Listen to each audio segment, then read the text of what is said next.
آج میں آپ کے سامنے ایک ایسی شخصیت کا تعارف کروانا چاہتا ہوں کہ جن کے متعلق کہا جاتا ہے کہ غیبت کے شبستان میں چراغ انتظار جلانے والوں کے لیے ان کی شخصیت ایک مشعل راہ. آیت اللہ مہدی پور. آیت اللہ مہدی پور 30 سال سے مہدی پور پے واورے 30 سال سے اپنی قلم کو اپنی زبان کو امام زمانہ کے لیے ایسا استعمال کیا کہ گویا ایک لحاظ سے حق ادا کر دیا. جب ان سے ایک دفعہ سوال پوچھا گیا, ایک انٹرویو لیا گیا درمیان میں جو آیت اللہ مہدی پور, کہ آپ نے آخر اپنی تمام تر توجہات کا مرکز فقط امام زمانہ کی ذات گرامی کو کیوں قرار دیا ہے؟ آپ فقط انہی کے متعلق لکھتے ہیں, انہی کی زیادہ بات کرتے ہیں. فرمایا آقا مہدی پور نے کہ اس زمانے میں امام زمانے سے مظلوم کوئی بھی نہیں. پھر ایک مثال بھی دی کہ نیپولین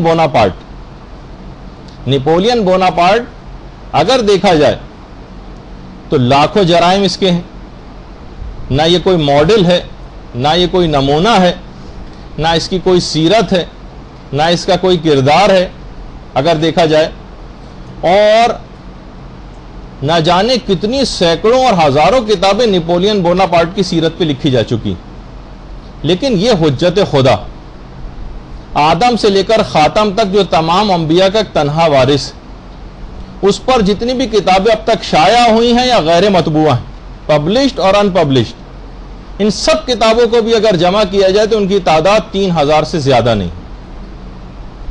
کیونکہ اگر آپ کو ایک دفعہ پہلے بھی ہماری سلسلے میں گفتگو ہوئی تھی تو میں نے ایک چیز بیان کی تھی کہ ایسا لوگ چھاپتے ہیں, ایسی اپنی جو بھی کاز ہوتا ہے اس کی ایسی خدمت انجام دیتے ہیں کہ selections from the Reader's Digest پتہ نہیں کتنے کروڑ کی تعداد میں چھپتا ہے ہر مہینے, کروڑوں کی تعداد میں ریڈرز ڈائجسٹ جو ہے اس کو آپ دیکھیں, اس کے سلیکشن کو آپ اگر آپ دیکھیں کتنی بڑی تعداد میں, تو کتنے امام زمانہ مظلوم ہیں کہ آدم سے لے کر خاتم تک کے 1,24,000 انبیاء کے تنہا وارث, اور اتنا کم لوگ ان کی طرف متوجہ.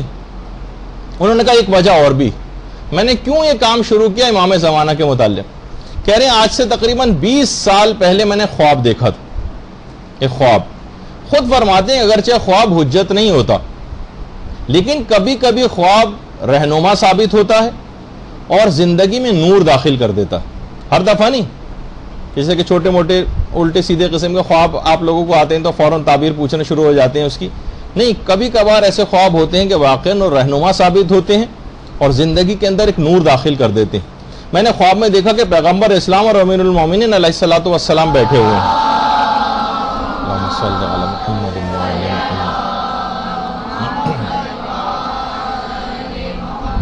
اور ساتھ ہی پیغمبر اسلام اور امیر المومنین کے ساتھ ہی حضرت حمزہ سید الشہداء اور مالک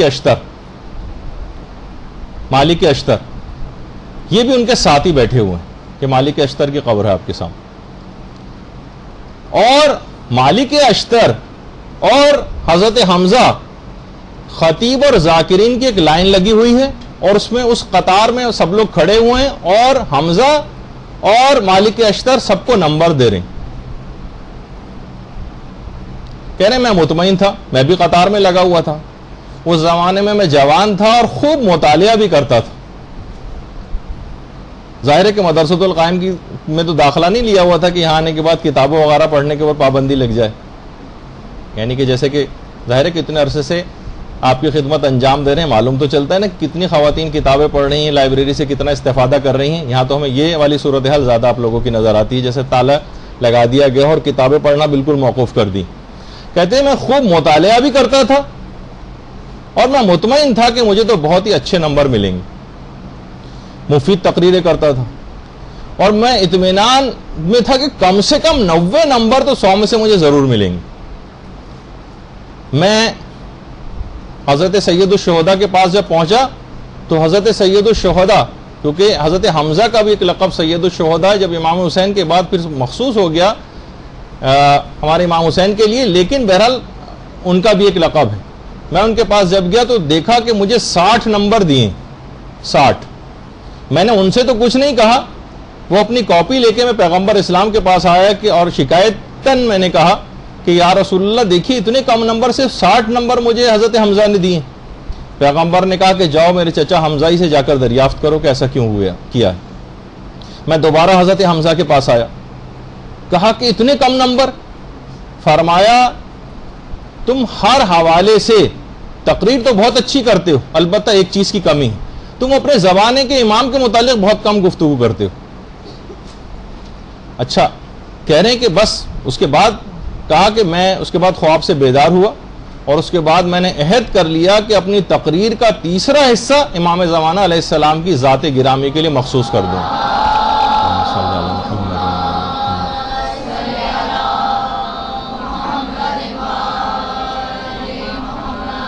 اور فرماتے ہیں کہ آج 20 سال ہو گئے ہیں میں اسی سلسلے کے اوپر اب تک کاربند ہوں۔ اچھا، اب ایسا بھی نہیں کہ 100% تقریر کا تیسرا حصہ یعنی ایک حصہ امام زمانہ کے لیے میں نے مخصوص کیا۔ پھر اس کے بعد فرماتے ہیں میں نے جب اس پہ کام شروع کیا تو اس راہ میں میں نے جتنے قدم آگے بڑھائے اتنی ہی زیادہ امام زمانہ کی عنایات شامل ہوتی چلی گئیں اور میں مزید سے مزید کوششیں کرتا چلا گیا۔ تو اچھا، خود آغا مہدی پور اب ماشاءاللہ بھی حیات ہیں، جو بھی کوئی جائے ان سے جا کر مل بھی سکتا ہے، اتنے سادہ زندگی گزارتے ہیں کہ ہمارے بہت سے دوست جو قوم میں رہتے ہیں کبھی کبھار کسی درس کا انعقاد کرتے ہیں اور امام زمانہ کے سلسلے میں مہدی پور کو بلاتے ہیں تو کبھی گاڑی وغیرہ بھیجنے کا کوئی تکلف نہیں ہوتا، خود بس میں بیٹھتے ہیں، بس میں بیٹھ کر آتے ہیں اور ناراض ہوتے ہیں کہ اس تکلف کی ضرورت کیا ہے، جب میرے گھر کے سامنے سے بس آتی ہے میں کہیں بھی بس میں بیٹھ کے کہیں پہ بھی جا سکتا ہوں، تو کیا ضرورت ہے ان تکلفات میں پڑھنے کی۔ انتہائی سادہ ترین زندگی گزارتے ہیں۔ خود آغا مہدی پور فرماتے ہیں کہ گرچہ میرے والد عالم دین نہیں تھے لیکن ہمارا خاندان ایک متدین خاندان تھا۔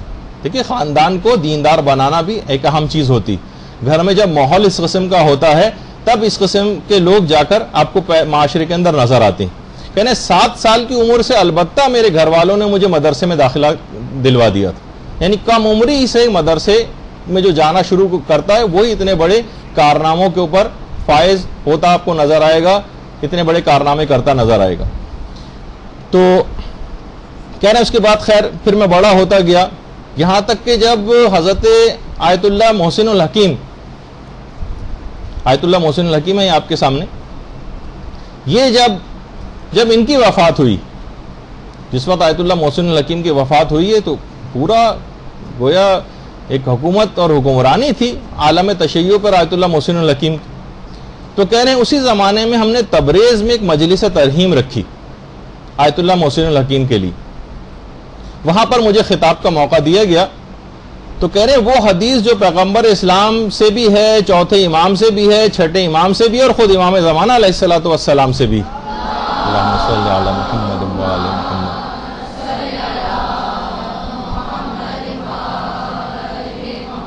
کہ حضرت حجت کی غیبت میں مثال ایک سورج کی جو بادلوں کی اوٹ میں ہوتا ہے، وہ جو پوری ہے، میں اس کا مفہوم بتا رہا ہوں، اور اس سے ساری کائنات کو اور پوری دنیا کو اس سے فیض پہنچتا۔ تو کہہ رہے ہیں ایک اس سلسلے میں ایک نقطہ جو اس سے پہلے کبھی بیان نہیں ہوا تھا، وہ میں نے ایک اور نقطہ وہاں پر بیان کیا کہ سورج کا ایک اہم ترین فائدہ نظام جہان کی بقا بھی، یعنی اگر سورج کو نکال دیا جائے، یعنی نظام شمسی میں جو سورج کا کردار ہے وہ اس کی جو قوت جاذبہ اس کے اندر سورج کے اندر پائی جاتی ہے، قوت جاذبہ، اور آپ کو پتہ ہے کہ ریپلشن کی ایک قوت ہوتی ہے اور ایک اٹریکشن کی قوت ہوتی ہے۔ تو کہہ رہے ہیں ان کا آپس میں جو تعادل ایک دوسرے کو جو نیوٹرلائز کرتے ہیں اور اپنے اپنے مداروں کے اندر رہتے ہیں، یہ سورج کا بہت بڑا اس سلسلے میں کام ہے۔ تو کہا کہ میں نے اس پہ پورا ایک مقالہ لکھا اور اس کے بعد اس مقالے کو میں نے آیت اللہ ناصر مکارم شیرازی کو دکھایا، جو الٹے ہاتھ پہ آپ کو نظر آ رہے ہیں، آیت اللہ ناصر مکارم شیرازی۔ انہوں نے اس مقالے کو بہت زیادہ پسند کیا اور مجھے چھپوانے کی تاکید کی۔ کہتے ہیں کہ البتہ یہ جو سورج بادلوں کی اوٹ میں جو فائدہ پہنچاتا ہے دنیا کو، اگرچہ علامہ مجلسی نے اس حدیث میں جو تشبیہ بیان کی ہے اس میں 8 وجوہات ذکر کی ہیں کہ یہ تشبیہ کیوں بیان ہوئی۔ میں نے جو کام کیا تھا وہ 9ویں وجہ بنتی تھی۔ یہ میرا پہلا کام تھا جو 32 سال میں 32 سال پہلے میں نے کیا تھا. کہہ رہے ہیں اس کے بعد بس ایک توفیقات کا ایک دروازہ کھل گیا اور امام زمانہ پر مختلف موضوعات کے دروازے کھلتے چلے گئے اور میں کام کرتا چلا گیا. اس کے بعد میں نے کتاب لکھی وہ آئیں گے، ایک کتاب میں نے لکھی اور جو اب تک 10 بار چھپ چکی، 10 بار چھپ چکی. اس کے بعد میں نے یوم الخلاص کا ترجمے کا کام شروع کیا.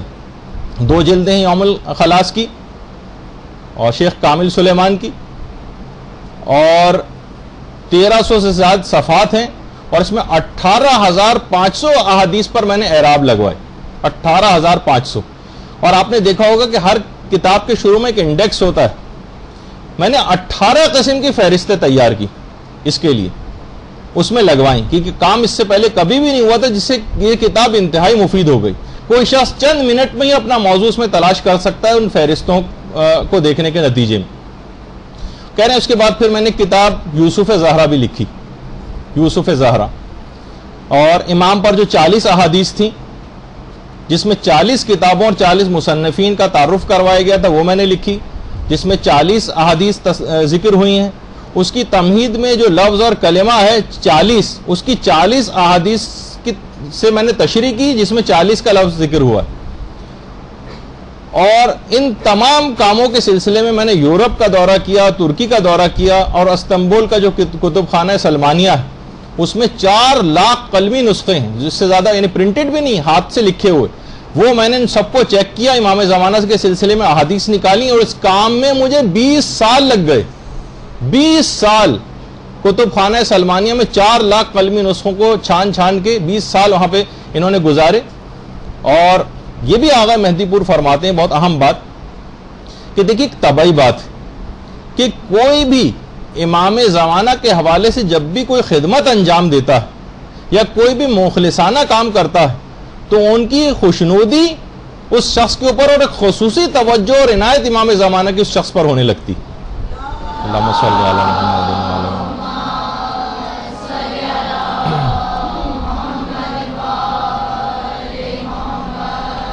دیکھیے آپ کو بھی چاہیے کہ اپنے بساط کے مطابق کوئی نہ کوئی کام شروع کریں، جیسے کہ آگے چل کر میں ان کچھ کاموں کی فہرست بھی آپ کو بتاؤں گا کہ جو آپ لوگ شروع کر سکتے ہیں. اس وقت تو یہ کہ بہت خلوص دل کے ساتھ اور بہت ہی اچھے طریقے سے علم حاصل کرنے کی فکر کریں، اپنے مطالعے کو زیادہ سے زیادہ بڑھائیں، امام زمانہ سے تقرب اور توسل کے جو چیزیں ہیں وہ انجام دیں. کتنی ایسی چیزیں ہیں. برحمتك يا أرحم الراحمين وصلى الله على محمد وآله الطاهرين.